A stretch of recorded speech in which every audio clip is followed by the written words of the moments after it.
Assalamualaikum warahmatullahi wabarakatuh.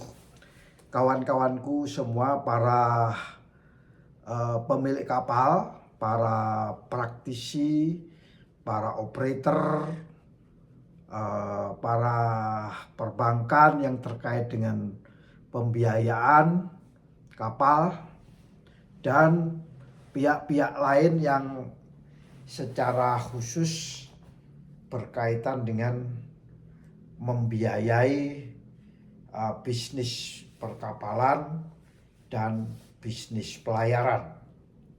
Kali ini saya akan berbagi tentang debt to equity ratio. Kalau pada sesi sebelumnya saya berbagi tentang loan to value, ya, pinjaman bank dibagi dengan nilai suatu kapal kali 100%. Itu LTF digunakan oleh bank untuk memberikan berapa persen pinjaman tersebut bisa diberikan kepada pemilik kapal atau perusahaan pelayaran. Kali ini saya akan berbagi tentang DER, yaitu debt to equity ratio, ya, rasio antara hutang, ya, hutang, debt itu hutang, dan equity itu artinya modal perusahaan itu sendiri, ya. Kalau debt to ratio-nya 1 artinya apa? Antara utang dan modalnya sama, itu 1. Tapi kalau debt to ratio-nya lebih, debt to equity-nya lebih besar modalnya sendiri, artinya dia lebih kecil, DER-nya lebih kecil, debt to equity-nya lebih kecil. Tapi kalau banyak utangnya daripada modal sendiri, maka debt to equity-nya lebih besar. Kalau lebih kecil pasti lebih besar modal yang dimiliki oleh perusahaan. Nah, kali ini saya akan berbagi perihal debt to equity ratio terkait pembiayaan ekspansi armada kapal suatu perusahaan pelayaran. Katakanlah debt to equity ratio ini bagian dari satu parameter yang akan diberi oleh investor, ya. Investor bisa bank, bisa lembaga pembiayaan, atau pihak-pihak yang membiayai. DER itu adalah seberapa besar, ya, seberapa besar pembiayaan itu dibiayai dibandingkan dengan dana atau modal yang ada di perusahaan, ya. Dunia pelayaran itu dunia bisnis yang modalnya cukup besar, ya. Dunia bisnis yang modalnya cukup besar. Jadi ada yang dibiayai oleh bank atau lembaga lain atau pihak investor, dan dibiayai sendiri karena modalnya cukup besar, tidak mungkin oleh sendiri. Kecuali pemilik kapal yang memang duitnya memang lebih besar, ya, memang punya, ya. Tapi rata-rata itu pasti ada yang didanai atau dibiayai. DER itu menunjukkan adanya struktur pendanaan. Mana yang lebih dominan? Lebih dominan dibiayai dengan utang atau lebih dominan dengan modal sendiri, ya. Untuk mengetahui leverage-nya, ya. Leverage-nya ini apakah dominan utang atau dominan modal sendiri. Kalau dibiayai oleh utang, itu namanya leverage-nya lebih tinggi, ya, kalau dibiayai oleh utang.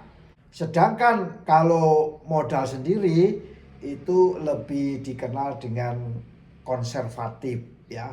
Memang usaha dengan modal sendiri, ya. Kalau DER tinggi itu artinya usaha pelayaran lebih banyak didanai oleh pihak bank atau pihak investor atau lembaga pembiayaan. Kalau DER-nya rendah artinya modal sendirinya besar ya. Modal sendirinya besar, utangnya kecil. Ya, ayo kita menganalisa sendiri perusahaan pelayaran kita ini debt to equity ratio-nya bagaimana? Apakah lebih banyak timbangan utangnya dibandingkan dengan modal sendirinya ya. Itu kita harus bisa menghitung. Ini karena kalau kita mengajukan pembiayaan pasti kita akan diaudit bagaimana debt to equity ratio-nya itu. Apa artinya kalau debt to equity ratio atau DER-nya itu sama dengan 1? Artinya seimbang antara utangnya dengan modalnya sendiri sama. Ya, apa itu namanya, utangnya dibagi dengan modal sendirinya sama dengan 1. Nah, kalau utangnya ini lebih besar daripada modal sendirinya, pasti DER-nya, debt to equity ratio-nya itu lebih besar dari angka 1. Ini bagi investor ini berisiko ya. Bagi investor ini berisiko. Angka parameter DER atau debt to equity ratio ini biasanya dipakai oleh dunia perbankan, dunia investor, dan analisa keuangan atau konsultan keuangan atau konsultan kapal untuk menilai seberapa berisiko suatu bisnis ini dibiayai ya.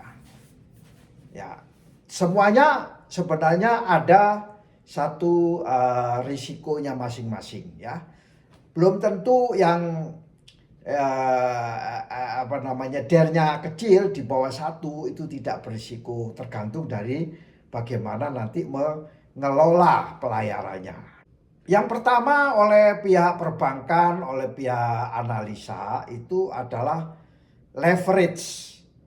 Seberapa besar leverage-nya ketergantungan kepada hutang. Suatu perusahaan itu, perusahaan pelayaran yang tergantung kepada utangnya besar, maka leverage-nya dikatakan tinggi, itu dikatakan tinggi.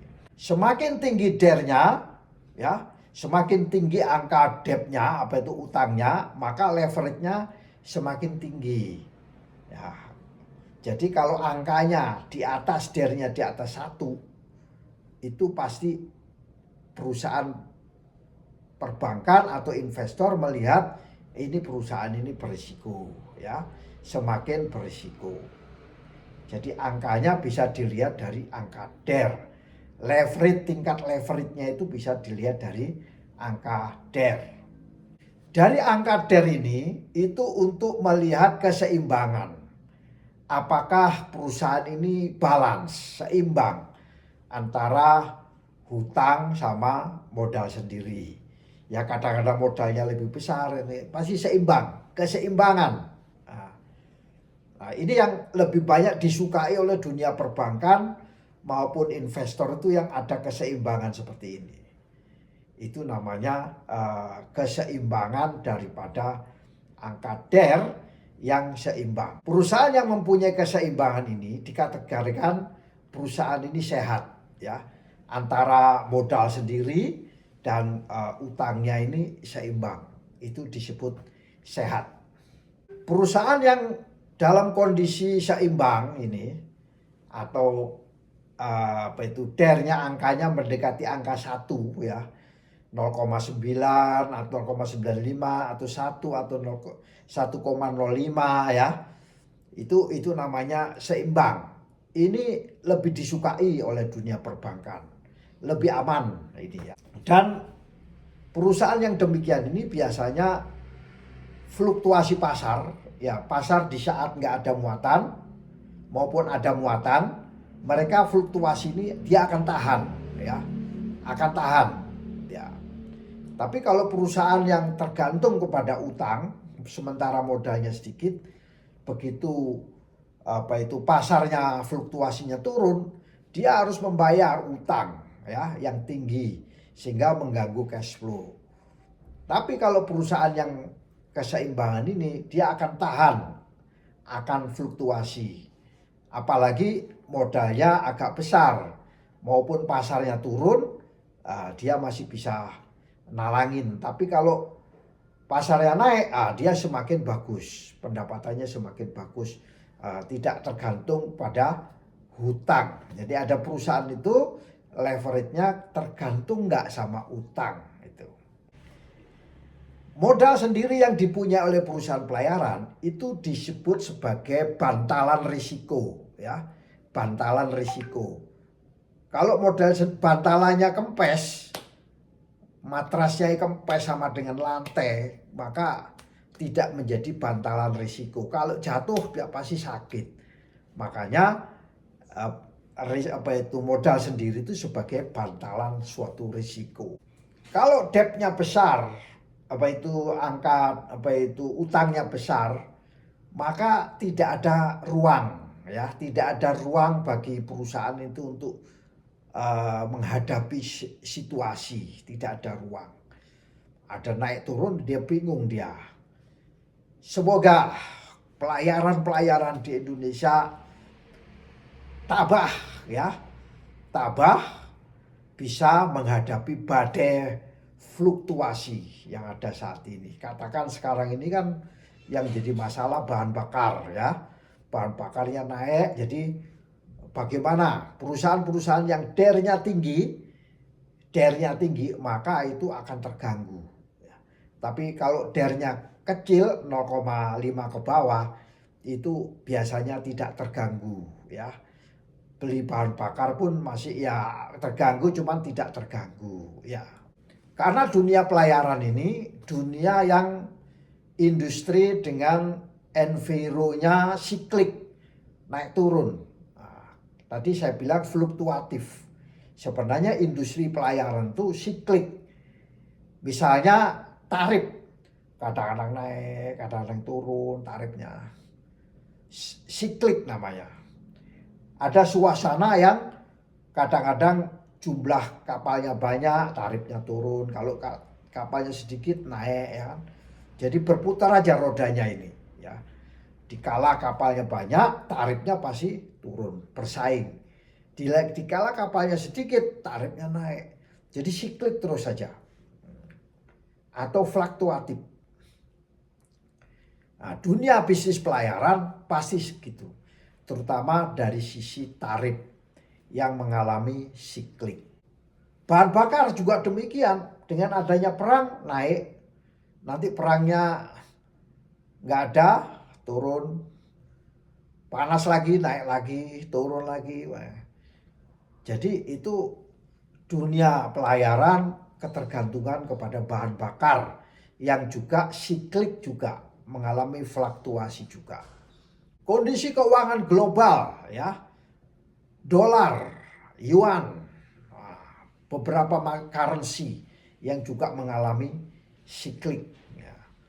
Apalagi kita belinya dalam dolar, pasti kalau dolarnya naik, besar itu yang harus kita keluarkan.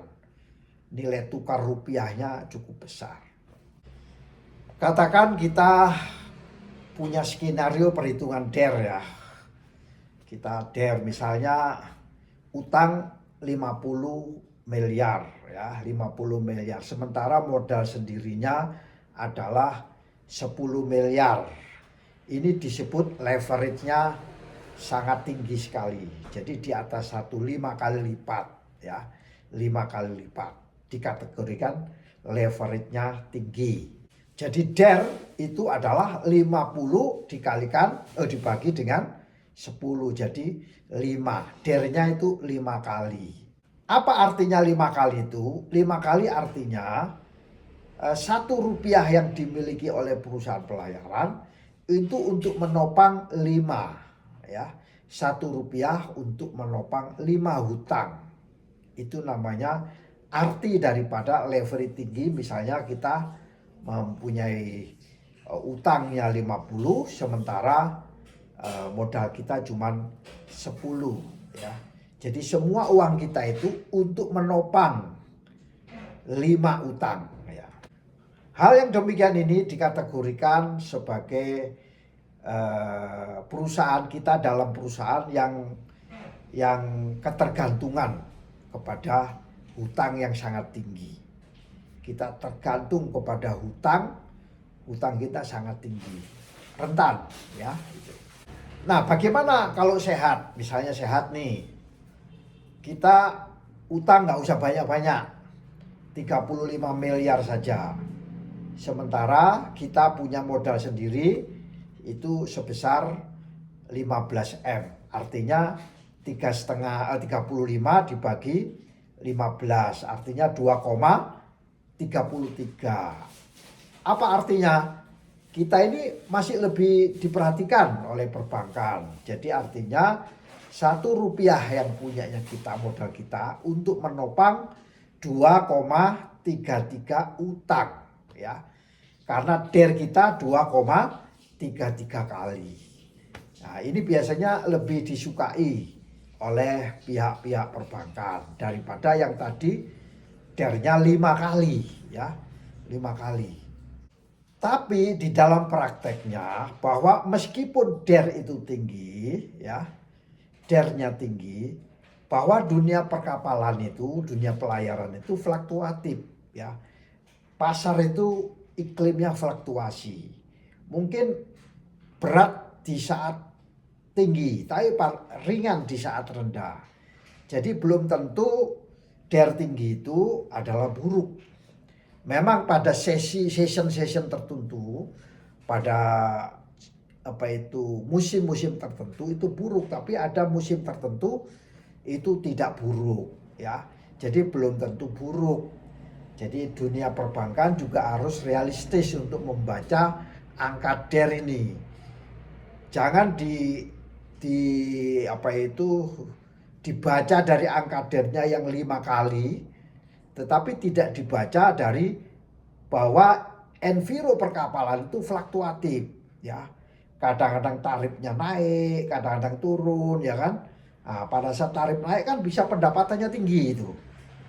Jadi kemampuan bayar, kemampuan cicilnya cukup bagus. Nah, pada saat rendah bagaimana perusahaan pelayaran bagaimana menyikapi dengan kondisi tarif yang rendah ya, pada suasana yang di bawah. Jadi di atas diri ini kelihayan. Pelayaran di Indonesia sudah sangat tabah ya, di Indonesia itu sangat tabah. Mungkin pelayaran di Indonesia dibandingkan dengan pelayaran luar negeri ya. Orang Indonesia dijadikan mengelola perusahaan luar negeri mungkin lebih bagusan orang Indonesia daripada mereka orang luar negeri. Karena Indonesia itu tabah sekali. Tough, orangnya itu struggle. Pelayaran di Indonesia itu sangat struggle. Memang angka DER yang tinggi itu kemampuan gagal bayarnya tinggi ya. Itu harus disadari ya, gagal bayar. Tapi kalau semangatnya tinggi atau kita membaca situasi di tahun-tahun ke depannya tinggi, bagus itu, tarifnya, freight rate-nya sangat bagus, sehingga cash in-nya besar, maka yang risiko gagal bayar, yang dipastikan gagal bayar ini dengan ditutupi dengan tren ya, kita harus tren. Makanya dunia pelayaran harus melihat tren di tahun-tahun ke depan, tahun 2026 bagaimana, 2027, 28, 29 sampai tahun 31. Ini harus dihitung semua ini. Tidak boleh hanya saat ini ya, kondisi current situation, tidak bisa seperti itu. Kalau DER tinggi itu biasanya bunganya kunjungan besar. Jadi perusahaan pelayaran akan dibebani bunga yang tinggi ya, membayar bunga hutang, bunga pokok dan membayar bunga hutang. Jadi perusahaan pelayaran dengan DER yang angkanya tinggi itu pasti dia akan terbebani. Katakan yang tadi 5 per 1 artinya 5 kali, dia akan terbebani dengan biaya bunga dan cicilan pokoknya ya. Itu kan perusahaan-perusahaan yang angkanya DER-nya tinggi itu hari demi hari berpikir membayar pokok, membayar bunga ya kan, dan bagaimana dana operasional ya, membayar finansial apa yang harus kita bayarkan. Jadi ada 3 sektor yang harus dipikirkan oleh perusahaan pelayaran yang angka DER-nya di atas 1. Itu pasti memikirkan pokok, bunga, dan biaya operasional, finansialnya itu, kesehari-hariannya. Perusahaan pelayaran yang mempunyai angka DER yang tinggi itu biasanya sensitif terhadap sesuatu pasar yang berubah, tidak menguntungkan, sensitif sekali ya, sangat sensitif. Bahan bakar dinaikkan dikit aja sudah menggerus pendapatan, sudah pukul sedikit aja itu. DER-nya tinggi, tapi kalau DER-nya rendah, naik dikit masih tahan dia. DER-nya apa itu agak 2,33 itu masih tahan gitu. Tarif turun, dia bingung. Pendapatan cash in-nya turun. Freight rate-nya turun ya. Charternya turun, dia pendapatannya turun. Gitu. Dengan adanya freight rate-nya turun tadi itu, atau apa itu charter rate-nya turun, maka dia yang nomor 1 kemampuan bayarnya juga akan menjadi menurun. Nah, perusahaan-perusahaan yang demikian ini biasanya akan kesulitan untuk bisa mendapatkan pembiayaan tambahan ya, dibandingkan dengan perusahaan-perusahaan yang memang masih punya ada cushion ya, risk cushion, ada bantalan gitu. Oh, masih bisa mendapatkan pembiayaan tambahan. Perusahaan yang demikian mengajukan ke bank, biasanya bank lebih banyak menolak ya, lebih banyak menolak atau menghindari ya. Cuman harus diajak bicara, pelayanan mungkin ada pembinaan khusus ya. Makanya manajemen perusahaan pelayaran harus benar-benar paham tentang bagaimana menyikapi bila angka DER-nya ini tinggi sekali. Syukur-syukur perbankan akan memberikan tapi ada terbatas. Ada batasan lah dalam memberikan angka kreditnya, itu akan terbatas. Ingat, ini untuk perusahaan-perusahaan pelayaran yang angka DER-nya memang sangat tinggi ya, sangat tinggi. Tapi kalau angka DER-nya masih wajar ya, misalnya 1 itu bagus, 1,1 juga bagus, 1,5 bagus. 2 pun sebenarnya masih bagus, 2,33 yang bagusnya itu sekitar 35-15 itu menurut hemat kami itu masih bagus. Nah, kenapa kok kita berusaha angka DER kita itu rendah ya? Kalau angka DER kita rendah itu artinya kita mempunyai dari sisi tambahan modal itu cukup bagus ya. Tambahan modal kita masih diperhatikan oleh pihak perbankan. Perusahaan yang demikian ini ya tidak tergantung kepada utang ya. Kalau angka DER-nya itu rendah, itu artinya dalam operasional kapalnya ini pembiayaan kepada bahan bakar, crewing, provision, peralatan, docking dan sebagainya tidak tergantung kepada hutang. Ketergantungan kepada utang itu tidak ada. Perusahaan yang demikian ini biasanya masih diperhatikan oleh pihak-pihak perbankan ya, untuk bisa mendapatkan tambahan kredit.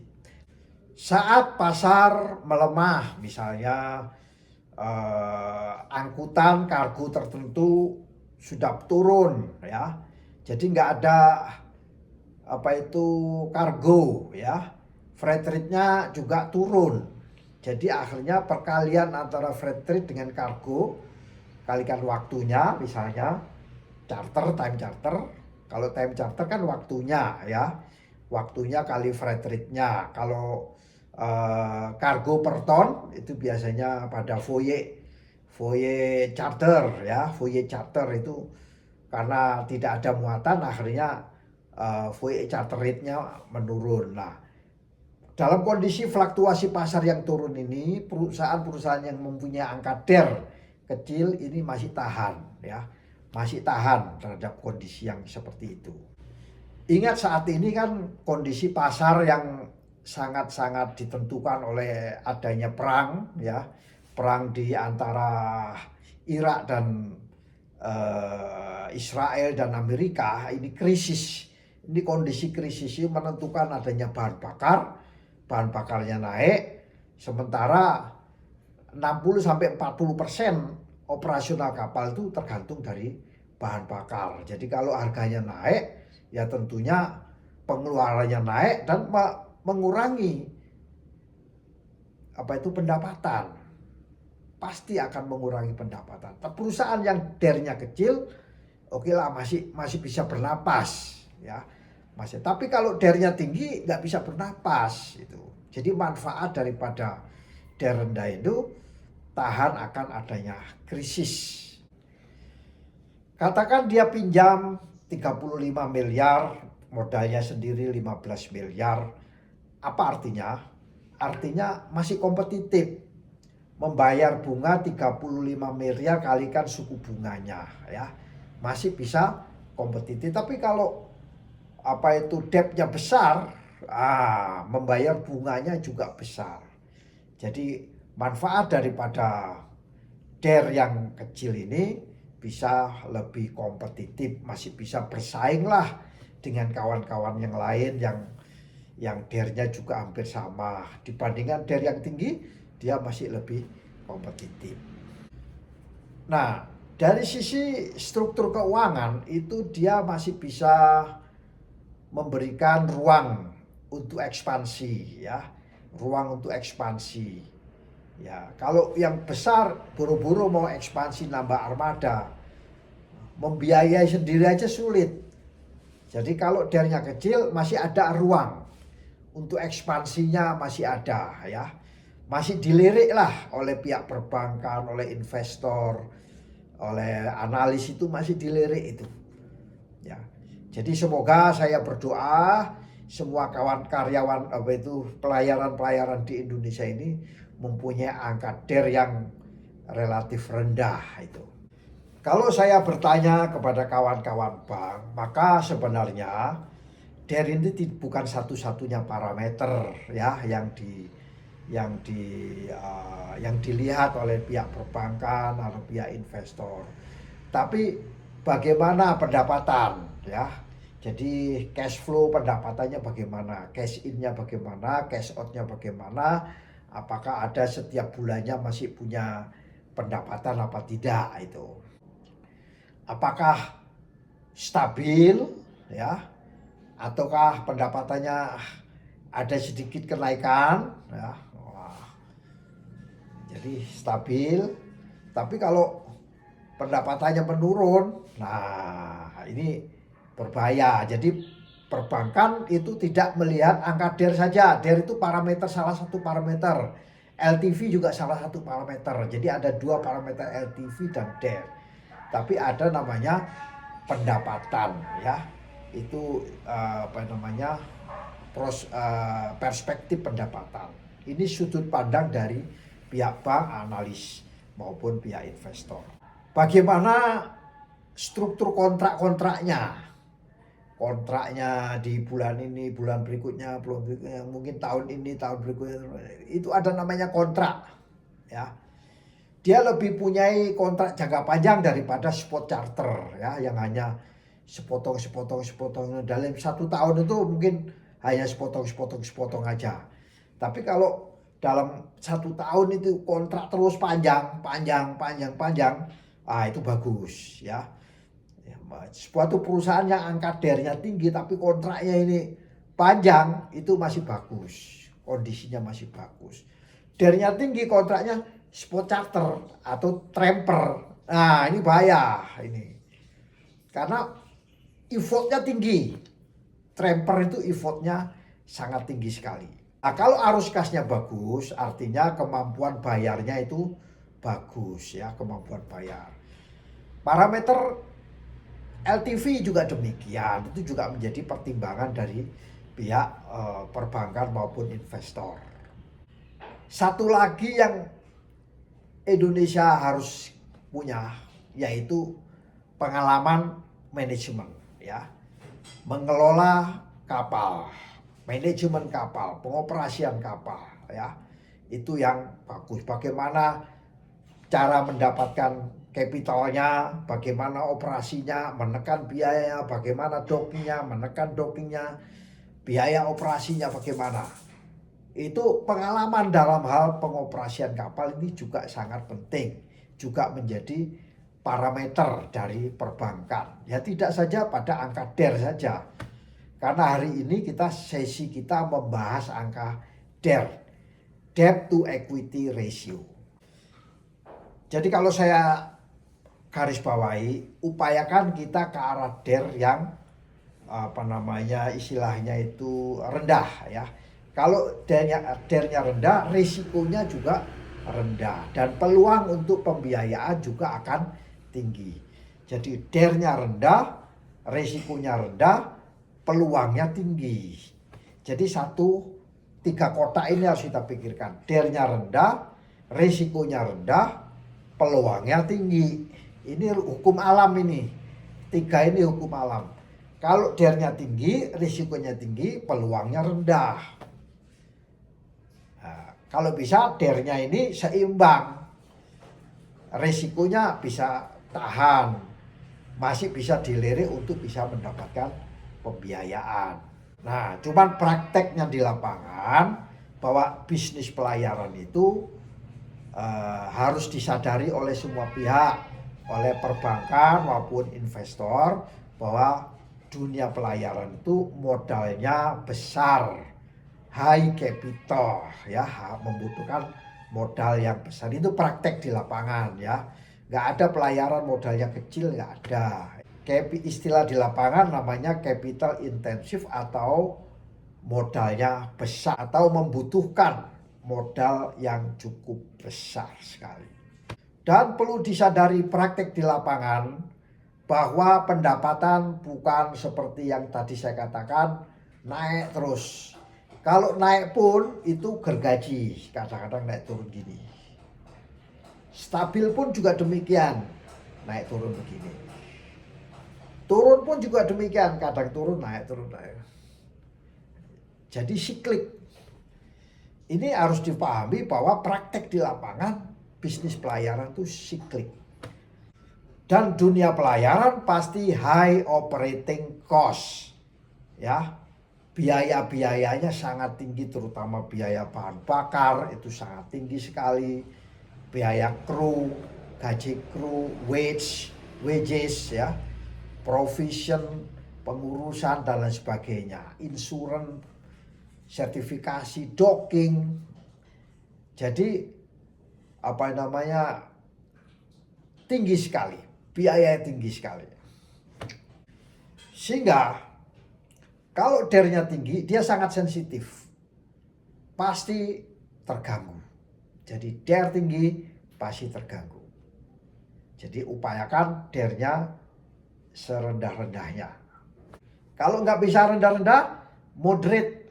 Tadi saya katakan punya utang 35, modalnya 15. Itu kan 2,33. Itu namanya masih moderate lah. Nah, kalau masih moderate itu karena bank bukan minta pengembalian utangnya itu dengan menjual kapal, tidak. Justru bank mengharapkan pengembalian utangnya dengan cicilan pendapatan.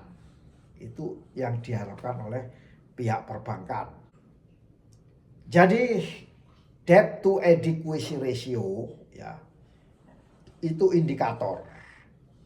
Bagi perbankan indikator.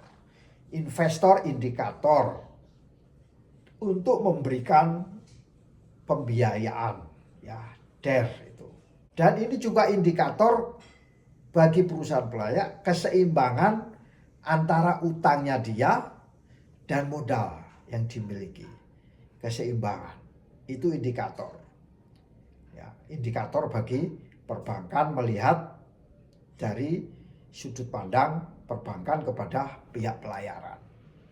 Dan itu tidak hanya sekedar angka. Jadi kalau kita menghitung, kita membutuhkan modal sekian, membutuhkan capital sekian hutang, terus modal kita sekian, kan ketemu angka DER. Nah, begitu ketemu angka debt to equity ratio ketemu, maka ini bukan hanya sekedar angka. Tapi perusahaan pelayaran kalau sudah angkanya demikian, DER-nya sekian, strategi apa yang harus kita lakukan?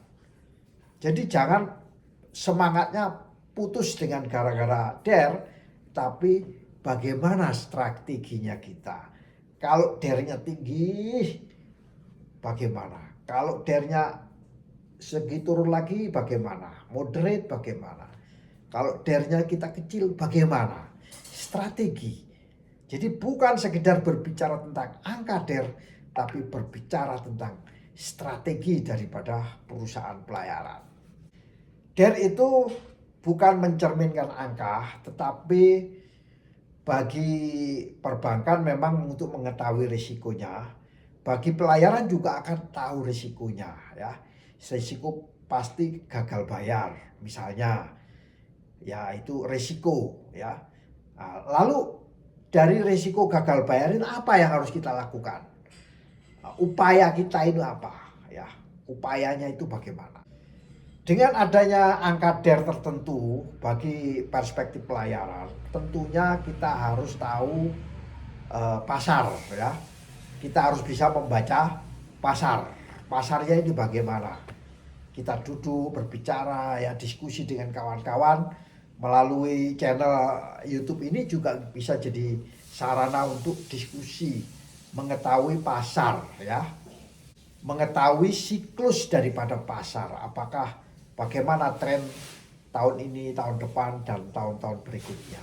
Itu untuk mengetahui angka DER-nya sudah tentu, bagaimana kondisi pasarnya, bagaimana sikap kita itu. Dengan adanya suatu angka DER misalnya tinggi, ya, terus kita susah menghadapi. Tidak, jangan malu dengan bank. Kita berikan semacam